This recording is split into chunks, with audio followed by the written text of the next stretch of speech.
Hello. तर आज आम्ही चाललो आहे जागतिक वारसास्थळ लाभलेला 12 किल्ल्यांपैकीच्या एका किल्ल्यावर, जो पुण्यापासून फक्त 52 किलोमीटरवर आहे.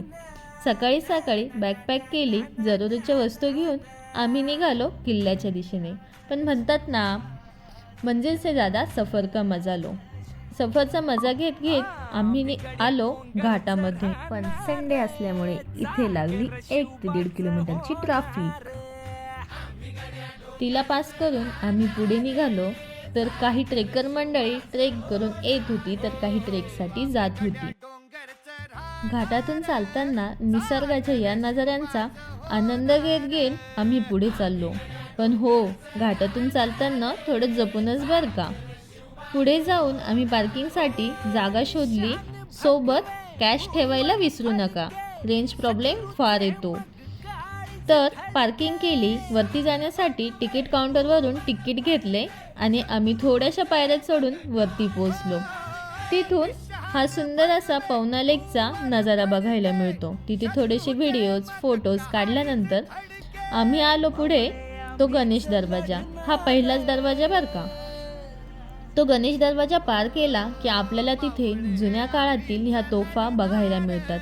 तिथेच शेजारी एक बुरुजही आहे, जो शत्रूंवर निगराणी ठेवण्यासाठी आणि युद्धासाठी वापरला जात असावा. तो बघितला आणि तिथून आम्ही निघालो. वरती या तटबंदी केलेल्या होत्या, ज्या शत्रूवर निगराणी ठेवण्यासाठी वापरल्या जात असाव्या. हे बघून तिथून थोडासा ट्रेक केला आणि पुढे आलो. तो नारायण दरवाजा. नारायण दरवाजा पार केल्यानंतर लागतो तो हनुमान दरवाजा आणि हनुमान दरवाजा पार केल्यानंतर दिसतो तो महादरवाजा. असे 4 दरवाजे आपण पार केले की आपला हा 45 मिनिटांचा ट्रेक इथेच संपतो. आणि वरती आल्यानंतर तुम्ही अशा निसर्गाच्या दृश्यांचा आनंद घेऊ शकतात. हा ट्रेक एकदम इझी आहे. तुम्ही फॅमिली फ्रेंड्ससोबत इथे छान एन्जॉय करू शकता. आणि आपल्या महाराजांची गड किल्ले आहे आणि तिथे शिव मंदिर नाही असे तर होणारच नाही. थोडा वेळ तिथे बसलो आणि आम्ही निघालो महादेवाच्या मंदिरात दर्शन घेण्यासाठी. दर्शन घेऊन आम्ही विंचूकड्याकडे निघालो होतो. पण तिथे जाताना आम्हाला छोटे छोटे तलाव दिसले, ज्यात रंगीबेरंगी रंगाचे खूप सारे मासे होते. त्यांना बघून आम्ही निघालो विंचूकड्याकडे. हा आहे आपला विंचूकडा, जो विंचवाच्या शेपटीसारखा आहे, म्हणून त्याला विंचूकडा म्हणायचे. पण तिथे अगदी काहीच मिनिटात खूप सारे धुके दाटून आले आणि वाऱ्यासह पाऊस चालू झाला.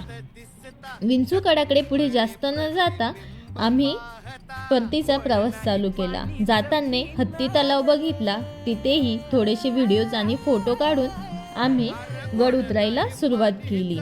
आणि हो, उतरताना जरा जपूनच बरं का, घसरून पडण्याची शक्यता असते. भिजल्यामुळे थंडी वाजत होती आणि खाली येताच आम्हाला या गरमागरम मक्याचे कणीस आणि आंबट गोड कैरी दिसली. मग काय, मारला ताव. जर तुम्ही या ट्रेकने जास्त थकलेले नसाल तर तुम्ही पुढे विसापूर फोर्टलाही जाऊ शकतात.